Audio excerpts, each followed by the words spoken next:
We have got to realize that we're being conditioned on a mass scale. Start challenging this corporate slave state. And please tell me you understand that Ron Paul is a no one. Down there with Ron Paul. He's having all those 3% of people call in, I'm sure. Clearly, Mike Huckabee was the winner, and Ron Paul was the loser. There's a lot of anarchists, like November 5th, Guy Fawkes Day is his big fundraising day. How is Ron Paul's number so high? We've had so many emailers say that clearly some online communities are messing with the outcome. He's also just like this little nerdy guy who's confused. They're stacking the deck. 19% of the vote. Can I say something? And they're stacking. Yeah, they're stacking the deck. That's the way they have it every campaign. He did not win this debate. Ron Paul dominated the debate, and some of my colleagues at CNBC thought that there was something wrong with that. They took the poll down. Ron Paul really has no business being on stage. And I would hope that would disqualify him the next time around from appearing on stage. What's success for you in this campaign? What's success? Well, to win is one is the goal. That's not going to happen. It doesn't look like you're going to get it. Now, you probably are not going to win, and you know that, right?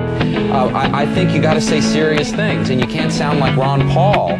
We know that Ron Paul, of course, is an isolationist. Aren't you proud of being an isolationist? He is an isolationist. You know what? He's an isolationist. Because if I was a betting woman, I'd say Ron Paul doesn't have a chance. At what point do you throw in the towel? Is there a point that you have considered at which you will call it quits if, in fact, the numbers don't start coming in, the number of people who say they're going to vote for you? I mean, Will you continue to be in the Republican debates, and at some point, forget your name for a second, forget your candidacy low in the poll. You're the person who doesn't belong in a Republican debate. You don't deserve a spot on the stage. In terms of the presidency, nobody cares what Ron Paul says, perhaps not even Ron Paul. There are a lot of people who describe you as a flake. Ron Paul is trailing badly in the polls.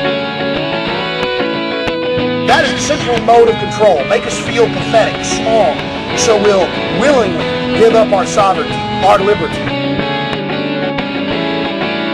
I don't think they've been out talking to the people.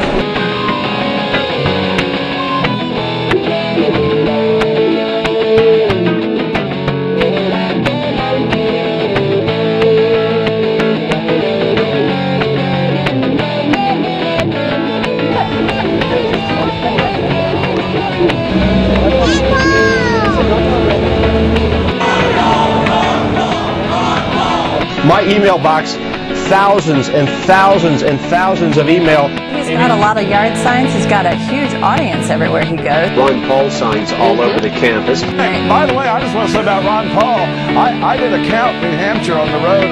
That guy's got at least twice as many yard signs as any other candidate combined in New Hampshire. And that's happening all across America. Who would be the best president among the Republicans? Ron Paul. To me, Ron Paul won that debate last night. I mean, he won in the poll. He came out with 33%, twice what anybody else got. He's got a tremendous constituency, and they're using him as a foil, which is to his advantage. Paul wins every debate in my heart personally. I don't agree with everything he says, but he is clearly the man of principle there. Or perhaps Ron Paul simply is the Sanjaya of the candidates. Absolutely. What a bunch of garbage, liberal, Democrat, conservative, Republican. It's all there to control you, two sides of the same coin. Two management teams bidding for control, the CEO job of Slavery Incorporated.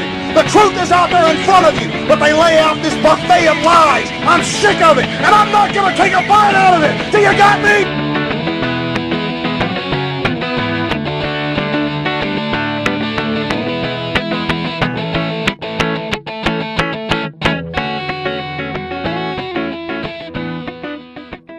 Hello, this is Dr. Ron Paul. Please leave a message for Eddie. That's right. Yeah. Or something like that. Yeah, and make sure that you stand tall for freedom and the Constitution.